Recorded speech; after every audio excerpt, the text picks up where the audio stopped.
And मैं यही सोचती हूँ जो आने वाली गवर्नमेंट है उससे यही मेरा वो है कि काइंड ऑफ जैसे अब हम सब यूथ हैं यहाँ पे JNK में, तो यहाँ पे अनएम्प्लॉयमेंट जो है वो काफी ज्यादा हो चुकी हुई है।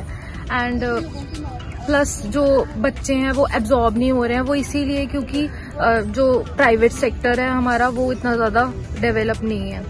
ऑल्सो जो हमारे यहाँ पे मैं ये भी ऐड करूंगी कि जो हमारे यहाँ पे एजुकेशनल इंस्टीट्यूशंस है ना वो भी उतने ज्यादा स्टैंडर्ड्स उसके जो है वो हाई नहीं है। जैसे अभी कुछ टाइम मुझे लगता है कि लगेगा इसको, क्योंकि पहले जो हमारा बैकग्राउंड है हमारी स्टेट का उसके अकॉर्डिंग यहाँ पे जो गवर्नमेंट इंस्टीट्यूशंस है वो इतना ज्यादा प्रोवाइड भी नहीं कर पा रहे हैं। जो टीचर्स हैं वो सब मतलब जो गवर्नमेंट इंस्टीट्यूशंस में लगे हुए हैं वो भी अपनी रिस्पॉन्सिबिलिटी जो है वो समझते नहीं है। या कुछ जो स्कूल्स हैं जो बहुत ही बैकवर्ड एरियाज में वहाँ पे टीचर्स तो जाते ही तक नहीं थे, मतलब काफी घर पे ही रहते हैं वो मोस्टली, क्योंकि चेक नहीं था उन पे। तो मेरे को ये है कि थोड़ा और ज्यादा चेक होगा सो दैट जो नींव वो बच्चों की वो एटलीस्ट स्ट्रांग हो। बहुत कुछ किया गया है लेकिन बहुत कुछ करने की अभी जरूरत है, खासकर देहाती इलाकों में जहां पर अभी भी रोड कनेक्टिविटी की फैसिलिटीज नहीं है, बिजली नहीं है। कुछ ऐसे भी इलाके हैं जम्मू कश्मीर में जहां पर आज भी मोबाइल नेटवर्क कनेक्टिविटी नहीं है, बिजली नहीं है। कुछ जगहों पर सोलर लाइट्स दी गई है जो 2-3 साल के बाद ही खराब होती हैं। तो ऐसे बहुत सारे इश्यूज हैं आवाम के जिनको हल करने की जरूरत है। पिछले 10 साल में क्या हुआ कि यहाँ पर पब्लिक रिप्रेजेंटेटिव नहीं रहे और जो लोगों की आवाज थी वो डायरेक्ट हुकाम तक मतलब हुकूमत तक नहीं जा पाती थी, जिसकी वजह से लोगों को बहुत मुश्किलात का सामना करना पड़ा। लेकिन अब मौका आ गया है कि आवाम जो है अपने नुमाइंदों को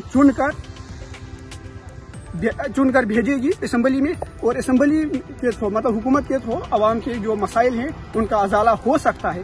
तो मैं लोगों से यही गुजारिश करना चाहता हूँ कि जिन्होंने वोट दिए और जो देने वाले हैं वो अपने सही नुमाइंदों का इंतखाब करें, ऐसे नुमाइंदे चुने जो उनकी नुमाइंदगी करे सही तरीके से। हमारी स्टेट में जो सबसे बड़ी प्रॉब्लम वो अनएम्प्लॉयमेंट की ही है। वन ऑफ द स्टेट्स है इंडिया में जिसमें अनएम्प्लॉयमेंट रेट सबसे ज्यादा है। अब और यहाँ पे स्टूडेंट्स जो हैं वो थोड़े ओवर क्वालिफाइड भी हैं और जो वो जॉब्स कर रहे हैं वो थोड़ी उनकी क्वालिफिकेशन के हिसाब से भी नहीं है। बट प्रॉब्लम ये तो है ही कि गवर्नमेंट जॉब्स कम है, बट अब डेफिनेटली गवर्नमेंट जॉब्स कम ही रहेंगी और बच्चे ज्यादा ही रहेंगे।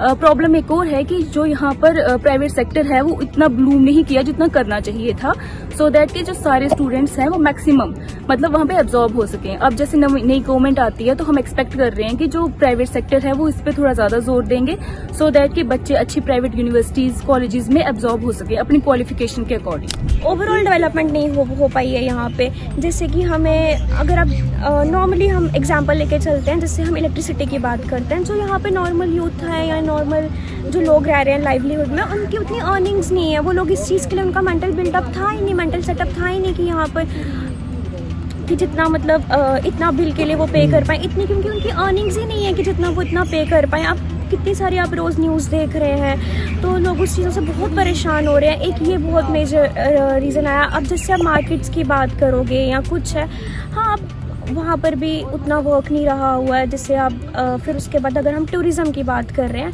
नो डाउट कश्मीर में बहुत टूरिज़्म बढ़ा हुआ है, बट यहाँ पर कोई टूरिज़्म में कुछ नहीं, इवन यहाँ पर डिक्रीज़ हुआ, जिसकी वजह से नॉर्मल पीपल जो हैं वो फेस कर रहे हैं बहुत सारे इशूज़। हमारा जो इलेक्शन हुआ था 2014 में हुआ था, अभी 24 है, यानी पूरी एक दिहाई के बाद 10 सालों के बाद हम लोग फिर वोट डालने जा रहे हैं। और हम सब लोग बहुत एक्साइटेड हैं कि हम जो है अपनी मर्जी की सरकार चुनने जा रहे हैं। जो भी आएगा जैसा भी आएगा वो हमारे हक में फैसला देगा और हमारे बारे में सोचेगा। तो मैं अपनी तमाम नौजवान नस्ल से पुरखुलूस दिल से गुजारिश करता हूं कि वो कल अपने नजदीकी पोलिंग स्टेशनों में जाए और अपने वोट का सही इस्तेमाल करे और वोट दे।